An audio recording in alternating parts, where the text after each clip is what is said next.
On this episode of the 305 Gridiron, we are grading the 2025 receiving positions. Wide receiver, tight end, they're both coming at you hot. This was a hell of a one to grade, Josh. These guys had very up and down seasons. I can't wait to dive into this with you.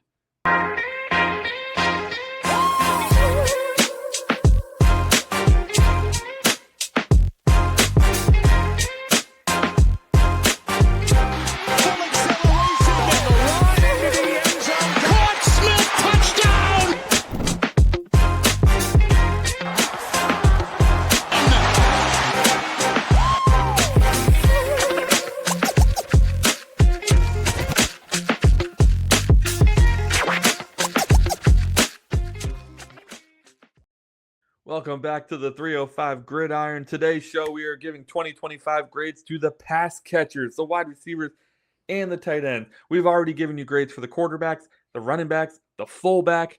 Now we're diving into the guys who catch the ball on offense. Josh, I'm really excited to talk about this one, man. We started the season, obviously, with our dynamic duo of Tyreek Hill and Jalen Waddle. If you were to tell this to a person of the past, like if we went back in time to the beginning of 2025 and said, hey, Jalen Waddle and Tyreek Hill are really going to suck next year, they'd be surprised. But that is the story that we're talking about. Of course, we signed on Nick Westbrook-Ikhine coming off of a 9-touchdown season with the Tennessee Titans, expecting him to be the big body that we were missing on the wide receiver unit. We had Taj Washington and Malik Washington coming into their second seasons, although Taj is kind of his rookie year because he missed all of his rookie season. Then we had, what else? We had rookie Theo Weiss Jr. get some playing time. We brought in veteran Cedric Wilson Jr., who played with us in the past. And then at the tight end position, what an interesting year it was for that. Ooh, we trade away Jonnu Smith to the Steelers. Then we convinced Darren Waller to come out of retirement, but he ain't ready till like week 6. Greg Dulcich joins the team from the Giants practice squad. He ain't ready till like week 8. And Julian Hill ends up being our lead guy. Oh, wait, he gets hurt. So then we end up relying on guys like Hayden Rucci and Chris Myarick and Jalen Conyers. We're not even going to talk about those guys. That's how no-named they are. So, man, what do you say we start with the wide receiver guys and we get into Nick Westbrook-Ikhine? Perhaps the most disappointing signing of our offseason. I mean, close, very close, if not. I mean, the offensive line, a couple of the offensive linemen give him a run for his money. But yeah, so we were both, I think I can honestly say we were both pretty excited when we signed him.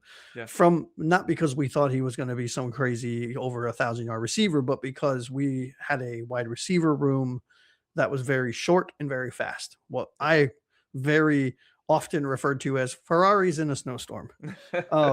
And we lacked that physicality, the physical size that you want in the red zone, right? Outside of your tight ends. And he was it coming off a 9-touchdown season, like you said, with Tennessee. Was very good at body control, those 50-50 balls, very reminiscent of Parker. I forgot what his first Parker. Devontae Parker, like that kind of body type, that control, those 50-50 jump balls. And I was very excited because we were banging the table all offseason. Please get us somebody that's tall, because we had, Tyreek Hill, who's still a very good wide receiver, Jalen Waddle. We had Taj Washington, like you said. We had Malik Washington, all of which are our height. I'm 5'9.5". I mean, like, yes, they are. And it was not good. I gave him an F grade on the season just because he couldn't play, and when he did, he was invisible. I gave him an F as well. I mean, the expectations weren't very high either. He was only averaging like 30 for 400 on his career. I know the 9-touchdown season was an outlier. Certainly, I wasn't expecting a 9-touchdown season again, but I would have expected him to take some of the Jonnu targets that disappeared, and we didn't have a tight end for 6 weeks. That would have been nice to see him kind of get involved. He wasn't even on the field. He wasn't. He didn't get on the field till probably the same time when Waller came back. Crazy. When Tyreek went out, actually, which was week 4. And overall, there's not much else to say that you haven't said. I give him an F. It was a disappointing season. He had 11 catches, an absolute train wreck. He won't be back. The experiment sucked. Hopefully your career continues, Nick. I don't know you. Yeah, very much so. Don't wish you ill. But yeah, just wish you somewhere else.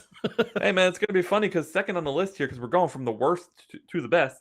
Second on the list is Tyreek Hill. Yeah. Spoiler alert, that means we graded him poorly if you're following along at home. So Tyreek this year gets hurt in week 4, coming off of a tumultuous end of the 2024 season in which he quit on the team. Quite literally. That's straight not up left the field and went into the locker room during the week 18 matchup against the Jets. Yep. Then it was at the beginning of this season he gets arrested on the way to the stadium? No, it was the beginning of last season. Beginning of last season, okay. So we're expecting him to kind of, make up to his teammates, have a good season, maybe come out and be explosive. 21 catches for 265 is a little less than I was hoping, Josh. Just one touchdown on the year. Very slightly less than what I was hoping for. Yeah. This offseason with Tyreek Hill was full of what ifs, was full of mea culpas, was full of Teron Armstead, who retired, coming out and saying, bro, you need to go win your locker room back because people are pissed. Yeah. And Teron Armstead was in that locker room the year he quit last year. He was. And you had Tua coming out in the preseason saying, Tyreek's been doing the right things. He's been going and apologizing. He's saying all the right shit. And then you have all of the nonsense Tyreek does on social media and all of the nonsense going on. For him to put forth the effort pre-injury that he did, now some can argue that's on Tua, that's on coaching, that's sure. But when you're making what Tyreek Hill was making, and you're Tyreek Hill, for fuck's sake, like you transcend bad quarterback play, you know what I mean?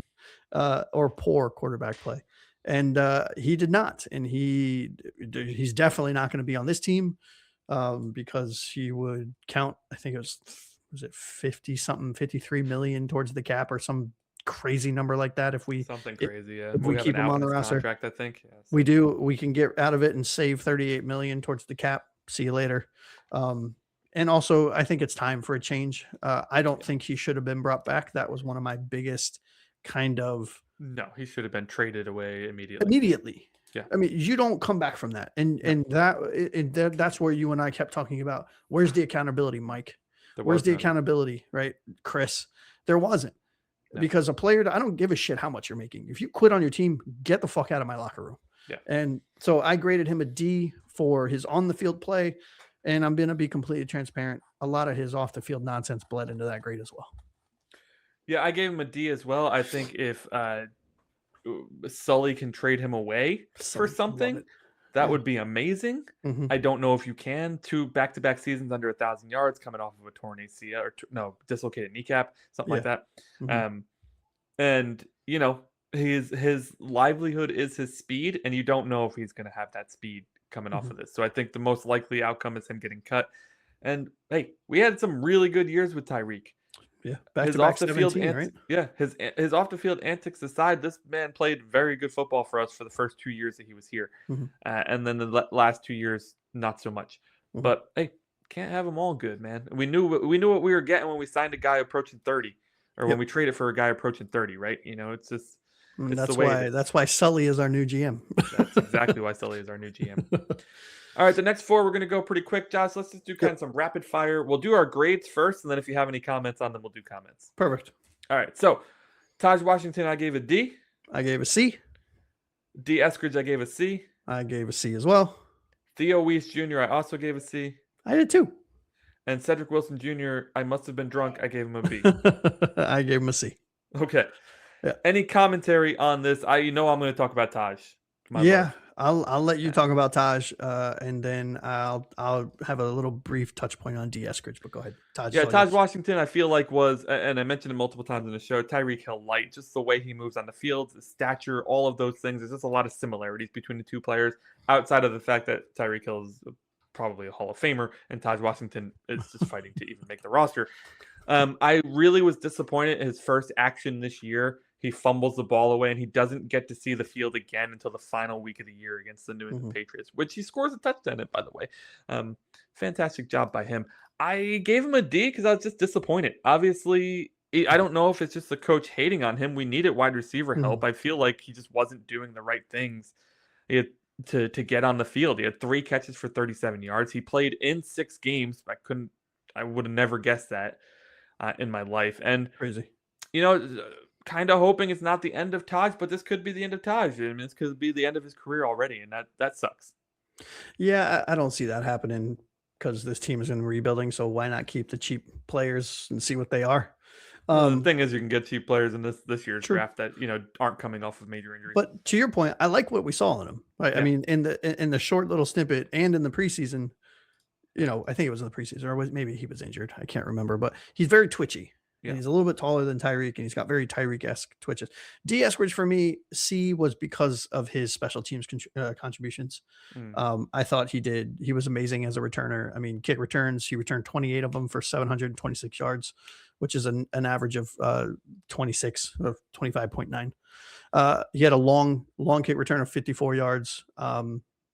And he was just very solid, very calming back there. And he was one of the top punt returners for the first quarter of the season, which I thought was cool. But yeah, that's why I gave him a C. Yeah, I guess I should talk about Sed. I don't know why I gave Sed a B. I don't either. I thought his veteran presence was actually really great for the locker room. I thought that every time he was called upon, he made the play, and I think that's why I gave him a B. He wasn't called upon often. He's not a fantastic player anymore. And I mean, he wasn't even on the team for the majority of the year. you That's what's you crazy. yeah, yeah, nuts. And we signed him what, like week 3 or something like that? No, it was like we signed him like week 10. No, it wasn't Yeah, that I mean, late. I'll look it up. I'll look it Yeah, up. look it up real quick. I just thought that he did what he needed to do when he was on the field, and that's what you want from a guy coming off the bench, right? Like he made big plays in the run game as a blocker.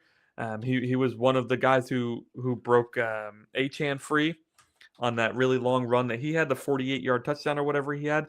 Mhm. Um, he anything that was thrown his way, he caught, and I just thought that he was a consummate pro when everything was crumbling around him. So Hell of maybe a he doesn't blocker. deserve a maybe he doesn't deserve a B, but Mhm. I just thought he was a calming presence on that unit.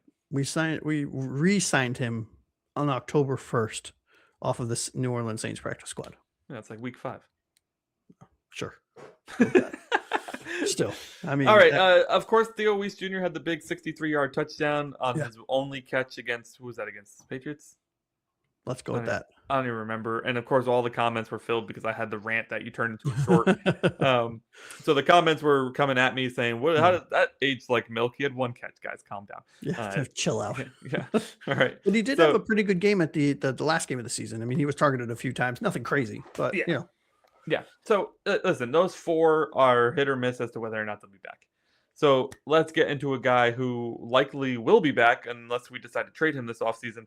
And that's Jalen Waddle. none other than wide receiver one question None mark. other than Josh's wide receiver 1, Well, is he? Jalen Waddle. Is he? And I think we should throw Malik Washington in there as well. Let's talk about these two. All right. Yeah. So I thought, Jalen turned into the wide receiver 1 after Tyreek goes down. Mhm. Malik turns into the wide receiver 2 after Tyreek goes down.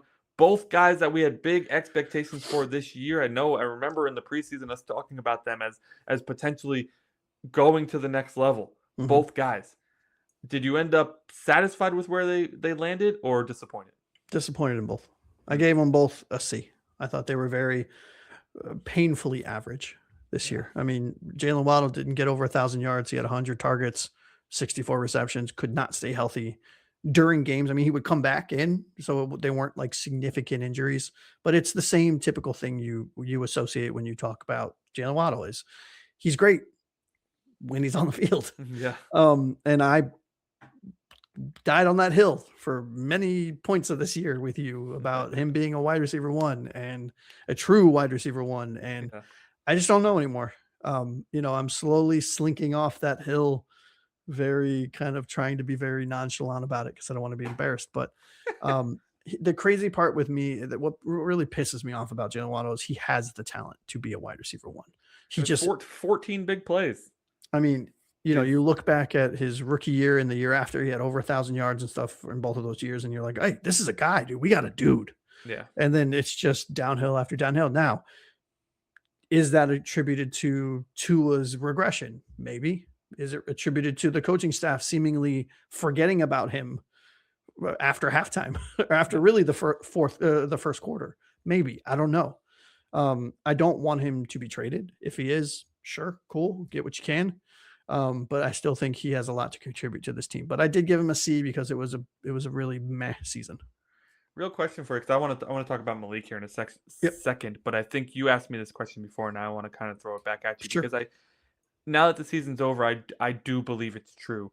Do you believe the signing of Tyreek stunted Jalen Waddle's growth? Not more. No. The short answer is not really. I Mm. think it actually benefited him because he was catching cornerback twos most of the time when Tyreek Hill was on the field. I think what really stunted his growth was Tua Tagovailoa's regression. Mm. And I think seeing him with a real quarterback, a steady quarterback, not even a top tier, top flight Josh Allen type quarterback, which I think Jalen Waddle will thrive with a quarterback like that. If we just had a competent quarterback back there, I Yeah. think Jalen Waddle would have done things. Even he looked good with Quinn Ewers the first game that Quinn Ewers came out. Yeah. I mean, he targeted. I think he was targeted like 7 times, caught 8 balls, or 7 times, caught 6 balls for almost 100 yards. And I think I really do think the quarterback regression played a lot into his issues from a yardage and production standpoint this year. I think he just needs a reset. We need to, whether that's with us or whether that's with another team, but he just needs. Unfortunately, he's the type of wide receiver that has the talent. Mm. He just needs a good quarterback. Yeah. I mean, listen, the 14 big plays is something I'll keep going at. I mean, that makes Mhm. him a good wide receiver too in my eyes, and he's Sure. right there Mhm. with other wide receiver twos in the league. I mean, he's Mhm. right there with Devontae Adams and T. Higgins, and they all had 14. Yeah. And Devonta Smith, they all had 14 big plays, which are plays of over 20 yards. And he was fantastic on plays of over 20 yards. It's just Mhm. he wasn't getting any separation under 20 yards, Yeah. which is what we needed. Last wide receiver I'm going to talk about here is Malik Washington. This was a guy I was extremely excited about to Good. see this season, dude. Like, I was so pumped to end at the year with 46 catches for 317 yards and 3 touchdowns. Mike actually ran him quite a bit, 17 carries, 110 yards, and a touchdown on the ground as well with a fumble lost. To say it was a disappointing season would be an understatement. Just 427 total yards and 4 touchdowns. It's a little less than what I was expecting, especially when you take into consideration Tyreek Hill missed the majority of the Mhm. year. If you had told me Yeah. this was the stat line and Tyreek and Waddle played the entire season, then I'd be like, okay, that's wide receiver 3 numbers with Tua throwing the ball. That's fine. Mhm. But it wasn't. And unfortunately, Malik did not take the opportunity to step up and really become what I thought could be a steal Yeah. in that draft. Unfortunately, I think he's just a guy and he'll be a contributor to the Mhm. team. But I think that my dream of him being bigger than that is over. I gave him a C. Yeah. What for him in your eyes? Because to me, he was always just a wide receiver 3, albeit one that was very flashy at times. Yeah. Uh, You seem to think maybe he had the potential. I'm not saying you thought he was immediately, but had the potential to be a solid wide receiver 2. Do you still think that? Or like maybe a different regime, a different quarterback, some better schemes, some better play calls, maybe? Or do you think he's really settled into wide receiver 3 territory? I'm embarrassed to say that I didn't realize how small he was. I didn't realize that he was only 5'8". He's And I think almost 200 pounds, though. He's stocky as shit. yeah, he's stocky. Yeah. And listen, I'm not usually a guy who's into the size comp, Mhm. but as a wide receiver in the NFL at 5'8", I mean, that's not great for you, right? He's gonna be a good contributor on kick returns. He's gonna do fancy, flashy plays on end Mhm. arounds and stuff like that. But no, I don't think there's a wide receiver 2 future for him. I Yeah. think he's a 3-4 contributing Okay. player. Which, hey, Uh, that you is know, not an insult. I mean, the dude was drafted. When did we get him? 6th round, I believe. I mean, if that's what he turns out to be, that's a hit in my opinion. The You know what fact I that mean? yeah, the fact that he's Yeah. playing in meaningful snaps is a hit. Yeah, for Mhm. sure. You Cool. know. Yeah. The What do you the say we get sad into the well, tight end room? before we get into the tight end room, the Sure. sad part of the whole wide receiver room, outside of your very strange Cedric Wilson grade, sorry, nothing personal. It is weird. Yeah, we did not have a B. Well, you had a B for Cedric Wilson, but we did not have a very high grade on any of our wide receivers, which is insanity Yeah. given that was the perceived strength of this team. Yeah, I'm gonna do it live. I'm changing them to a C. I So we like it. don't have we don't have over a C for the wide receiver room, which you Uh, are correct was the perceived strength. Oh, yeah, by the way, I didn't say my grade for Jalen Waddle was also a C. yeah. Um, Sorry, yeah. What a disappointing season for Waddle. crazy. Yeah. I Can't mean, say I'm what surprised, but solid wide receiver 2 in my mind. I mean, genuinely, guys, you guys know this that watch the show regularly. yeah. I was very much I would go to war with Anthony about he's a wide receiver 1. He just needs a chance. And Anthony's like, "You're full of shit, dude." And I'm like, "I swear to God, nope, I was very wrong." All right, let's talk tight ends and wrap this Let's bad do it. boy up because I am just feeling good after being right. So we had Subtle. Julian, aka Jillian Hill, Mhm. Greg Dulcich coming in from the Giants. Giants practice squad, never actually played a snap for them. And Darren Waller also coming in from the Giants, ironically enough. Oh, Did play snaps for them, but was retired, Josh. Retired. Dude was out there trying to rap, wasn't very good at it. So no. when we came calling, he was like, all right, I'll play. I'll play. You want to throw out grades first? Or you want to go one by one? Let's throw out grades for all 3 of them, and then if we want to touch on some of them, because I would Yeah, really like to touch on Greg Dulcich at some point. let's talk about grades. We had B's across the board, except for me. I gave Darren Waller a C. Let's touch on that first. I Yes. gave Darren Waller a C because the best ability is availability, and Darren Waller was very rarely available this season. And I know that he's coming out of retirement, and he's probably not in football shape, as was evident by the fact he didn't play for the first 6 weeks of the year. Um, Listen, the guy was incredible on the field for us. His first 2 games, he had 4 touchdowns or something like that. Yeah, Absolutely bonkers the way we're utilizing him and then just not utilizing him, which was crazy. crazy. Yeah. Um, but yeah, I straight up just gave him a C because you got to be out there, man. And then he Mhm. faded at the end of the year. He was healthy in week 18. Mhm. Dolchik took the show. Waller was nowhere to be found. Yeah, yeah, I gave him a B because I just think he's a different. I think he was a difference maker. Yeah, Whether because I don't believe tight ends, I don't grade tight ends necessarily fully on production. I know he is known as a receiving tight end and one that makes a difference in the red zone, which sure. he did at times for us. He did. But if you rewatch a lot of films, which I know you do, you could if you focus in on some of the little things he did, he would pull defenders off of wide receivers or Mhm. mostly running backs out of the backfield. Because Mike would do very much the 5 yard and out kind of cut for the tight end and run the running back underneath alongside so that when Tua or whoever he had a 1-2 tight end 1, if tight end was covered, throw it to your dump it off to your running back. Yeah. And he was Waller was amazing at it. And so I look at it like my expectations for Waller, which I know for you as well when we signed him, were Nothing. 0. I mean, below 0. I, I didn't I, even know if he would yeah. get on the field. I do have to give him some flowers there. He had Yeah. 6 touchdowns and 5 big plays on only 24 catches. That's Yeah. pretty incredible. So I gave him a B for that because, hey, he made the field and he made a difference. Sure. I gave B's across the board for Julian, for Greg Dulcich and Darren Waller. You gave Dulcich and Julian Hill B's as well. Yeah. Greg Dulcich for me is a guy you go resign immediately. As soon as you're legally able to, you I give think him. Julian too. I don't know if Julian's on a contract thing. I think we have him for another year. Okay. So we won't have to, I think, don't quote me on that, guys, because I don't care about Julian Hill's contract, but I should because last year he was the laughing stock of this team. He was up there with Jordan Poyer, in my opinion. Yeah. But this Was he our year, most improved player this year? hands down. I mean, it's not even close. Yeah, it's not even close. Yes. So you got to talk to me about Greg Dulcich's stats though, because I admittedly I have not looked at his stats this year yet. You're gonna put me on the spot. I was just enjoying watching him play, and I wasn't really caring about the stats. I don't know how he finished the year. I don't either, but I'm going to look it up now live on the show because I thought you had them. That's okay. Well, I do have them, but we're not live right now, so I figured why not. No, that's perfect. Yeah. I will say this while my computer is computing. Greg Dulcich, he contributed in every phase of the game. So he's not a high end by any stretch tight end, but I think he's the type of tight end you want on this team because he's a good enough blocker where he makes an impact in the blocking game. He is a good enough receiver where he makes an impact in the receiving game, and he doesn't go down on first contact. And he's very sure with his hands outside of the one fumble that he had this year.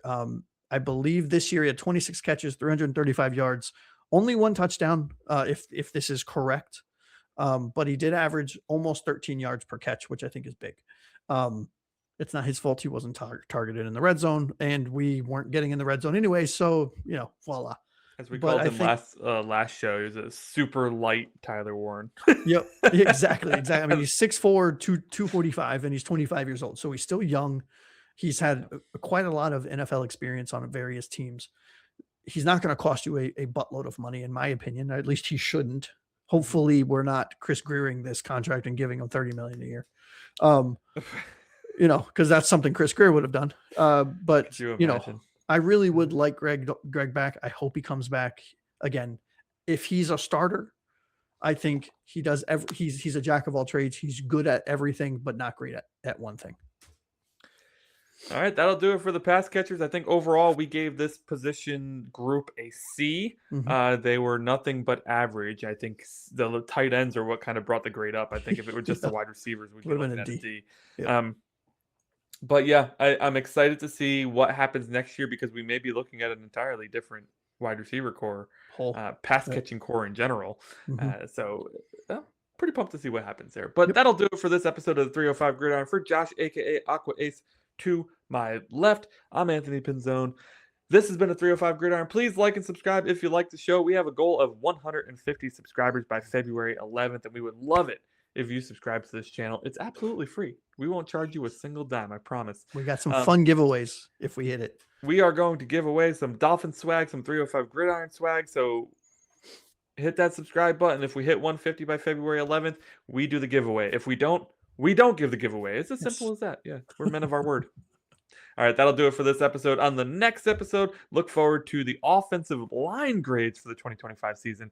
But that'll do it for our pass catching grades. We'll see you next time, ladies and gents. Fins up.